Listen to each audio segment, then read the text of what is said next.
আপনারা যারা আপওয়ার্কে নিজের ক্যারিয়ার গড়তে চান তাদের জন্য আজকের এই আলোচনা। আমরা একদম শুরু থেকে মানে অ্যাকাউন্ট খোলা থেকে শুরু করে কিভাবে বড় বড় প্রজেক্ট পাওয়া যায় তার পুরো রাস্তাটা একসাথে দেখব। তো প্রশ্নটা হচ্ছে, এই যে পুরো জার্নিটা অ্যাকাউন্ট খোলা থেকে প্রজেক্ট জেতা পর্যন্ত, এটা সফলভাবে পার করা যায় কিভাবে? চলেন আজ আমরা এই প্রশ্নেরই উত্তর খোঁজার চেষ্টা করি। আজকের আলোচনাটাকে আমরা 5টা ভাগে ভাগ করেছি। প্রথমে জানব আপওয়ার্কের বেসিক কিছু জিনিস, তারপর প্রোফাইল কিভাবে সাজাতে হয়, এরপর দেখব কাজ খুঁজে আবেদন করার নিয়মকানুন, শেষে কিছু জরুরি টিপস থাকবে, আর ফাইভারের সাথে আপওয়ার্কের একটা তুলনামূলক আলোচনাও করব। আচ্ছা, তাহলে শুরু করা যাক একেবারে গোড়া থেকে। আপওয়ার্ক আসলে কি? খুব সহজ করে যদি বলি, আপওয়ার্ক হচ্ছে একটা অনলাইন মার্কেটপ্লেস। এখানে ক্লায়েন্টরা এসে তাদের কাজের বিবরণ দিয়ে জব পোস্ট করে, আর আপনার মতো ফ্রিল্যান্সার্সরা সেই জবগুলো দেখে যেটা পছন্দ হয় সেটার জন্য আবেদন করে। মানে এখানে মূল ব্যাপারটা হলো আপনাকে কাজটা খুঁজে নিতে হবে। ফাইভারের সাথে এর মূল পার্থক্যটা ঠিক এখানেই। দেখেন, ফাইভারে আপনি সার্ভিস বা গিগ বানিয়ে রাখেন, ক্লায়েন্ট এসে সেটা কেনে, আর আপওয়ার্কে ঠিক তার উল্টোটা। ক্লায়েন্ট জব পোস্ট করে আর আপনাকে সেই জবের জন্য আবেদন করতে হয়। আপওয়ার্কে অ্যাকাউন্ট খোলা কিন্তু খুবই সহজ। ওয়েবসাইটে যাবেন, সাইন আপে ক্লিক করে ফ্রিল্যান্সার অপশনটা বেছে নেবেন। এরপর আসবে প্রোফাইল তৈরির পালা। আর হ্যাঁ, এই প্রোফাইলটা কিন্তু অ্যাপ্রুভ হতে হয়। এটাই এখানকার প্রথম ধাপ। তো আমরা এখন চলে এসেছি সবচেয়ে গুরুত্বপূর্ণ অংশে, আপওয়ার্কে আপনার প্রোফাইল। এটাই কিন্তু আপনার সবকিছু। চলুন দেখি একটা সফল প্রোফাইল কিভাবে বানাতে হয়। এই কথাটা একদম মনের মধ্যে গেঁথে নিন। আপওয়ার্কে প্রোফাইলটাই আপনার আসল পরিচয়। এটাকে আপনি আপনার ডিজিটাল সিভি বলতে পারেন বা আপনার পার্সোনাল মার্কেটিং টুলও বলতে পারেন। একটা পারফেক্ট প্রোফাইলের জন্য কয়েকটা জিনিস খুব জরুরি। যেমন আপনার একটা প্রফেশনাল টাইটেল থাকতে হবে। আপনার ওভারভিউ বা বিবরণে 5-10 লাইনে বুঝিয়ে দিতে হবে আপনি কে, কি করেন আর ক্লায়েন্ট কেন আপনাকে কাজ দেবে। এরপর আপনার স্কিলগুলো যুক্ত করতে হবে। আপনার সেরা কাজগুলো দিয়ে পোর্টফোলিও সাজাতে হবে। আর নতুন হিসাবে ঘন্টা প্রতি রেট $5 থেকে $10 দিয়ে শুরু করাটাই বুদ্ধিমানের কাজ। প্রোফাইল সেটআপ করার পর আপনারা এই ড্যাশবোর্ডটা দেখতে পাবেন। বামদিকের মেনুটা হচ্ছে আপনার কন্ট্রোল প্যানেল। এখান থেকে কাজ খোঁজা, নিজের জব ম্যানেজ করা বা আয় দেখা সবকিছু করতে পারবেন।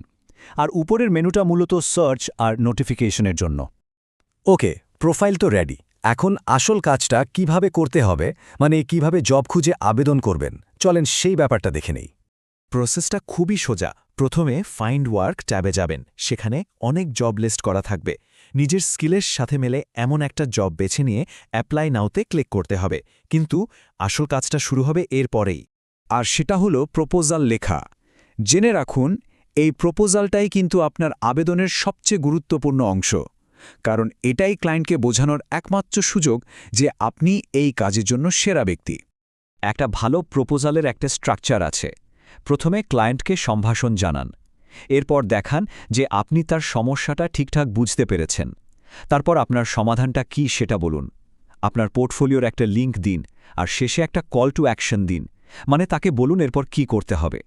এবার তাহলে কিছু জরুরি টিপস আর স্ট্র্যাটেজির কথা বলি, যেগুলো আপনাকে অন্যদের থেকে এগিয়ে রাখতে সাহায্য করবে। আপওয়ার্কে আবেদন করার জন্য কানেক্টস নামের এক ধরনের ডিজিটাল টোকেন লাগে। অনেকটা পরীক্ষার ফর্ম কেনার মতো ব্যাপার। প্রত্যেকটা জবে আবেদন করতে 2 থেকে 10টার মতো কানেক্টস খরচ হয়। নতুন অ্যাকাউন্ট খুললে কিছু কানেক্টস এমনিতেই ফ্রি পাওয়া যায়, তাই এগুলো খুব সাবধানে ব্যবহার করতে হবে। ওয়েবসাইটের যেমন এসইও করতে হয়, আপওয়ার্কেও কিন্তু আপনার প্রোফাইলের এসইও করতে হয়। প্রোফাইল টাইটেল আর ওভারভিউতে সঠিক কিওয়ার্ড ব্যবহার করা, ভালো একটা পোর্টফোলিও রাখা আর ক্লায়েন্টদের কাছ থেকে ভালো রিভিউ পাওয়া, এই সব কিছু আপনার প্রোফাইলকে র্যাঙ্কিংয়ে উপরে নিয়ে আসবে। আর হ্যাঁ, জব সাকসেস স্কোর বা জেএসএস 90% উপরে রাখাটা কিন্তু মাস্ট। সফল হতে চাইলে কয়েকটা জিনিস রুটিনের মতো মেনে চলতে হবে। যেমন চেষ্টা করবেন প্রতিদিন অন্তত 5 থেকে 10টা জবে আবেদন করতে। আর খবরদার, কপি পেস্ট প্রপোজাল একদমই পাঠাবেন না। প্রত্যেকটা জবের জন্য আলাদা করে প্রপোজাল লিখুন, আর লেখার সময় প্রথম 2 লাইনে ক্লায়েন্টের মনোযোগ কেড়ে নেওয়ার চেষ্টা করবেন। আর কয়েকটা কমন ভুল আছে যেগুলো সবাই করে, এগুলো এড়িয়ে চলতে হবে। যেমন প্রোফাইলে কোনো ভুল বা মিথ্যা তথ্য দেবেন না, কপি পেস্ট প্রপোজাল তো একদমই না, আর ক্লায়েন্ট মেসেজ দিলে যত তাড়াতাড়ি সম্ভব উত্তর দেওয়ার চেষ্টা করবেন। প্রফেশনাল থাকাটা খুব জরুরি। একটা কমন প্রশ্ন প্রায়ই শোনা যায়, আপওয়ার্ক ভালো নাকি ফাইভার? চলুন এই দুটো প্ল্যাটফর্মের মধ্যে মূল পার্থক্যগুলো এক নজরে দেখে নিই। দেখুন, ফাইভারের মডেলটা হচ্ছে গিগ ভিত্তিক, মানে ক্লায়েন্ট আপনাকে খুঁজে বের করে। এটা নতুনদের জন্য বেশ ভালো। অন্যদিকে আপওয়ার্কে আপনাকে ক্লায়েন্টকে খুঁজে বের করতে হয়, মানে জবের জন্য আবেদন করতে হয়। এটা একটু কঠিন মনে হতে পারে, কিন্তু এখানে বড় বড় প্রজেক্ট পাওয়ার সুযোগ অনেক বেশি। আপওয়ার্কে কি ধরনের কাজ পাওয়া যায় সেটা নিয়ে অনেকে জানতে চান। সত্যি বলতে প্রায় সব ধরনের কাজই আছে।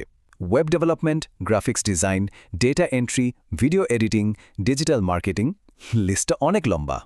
শেষ করার আগে একটা বোনাস স্ট্র্যাটেজি শেয়ার করি। শুধু একটা প্ল্যাটফর্মে আটকে না থেকে দুটোকেই কাজে লাগান।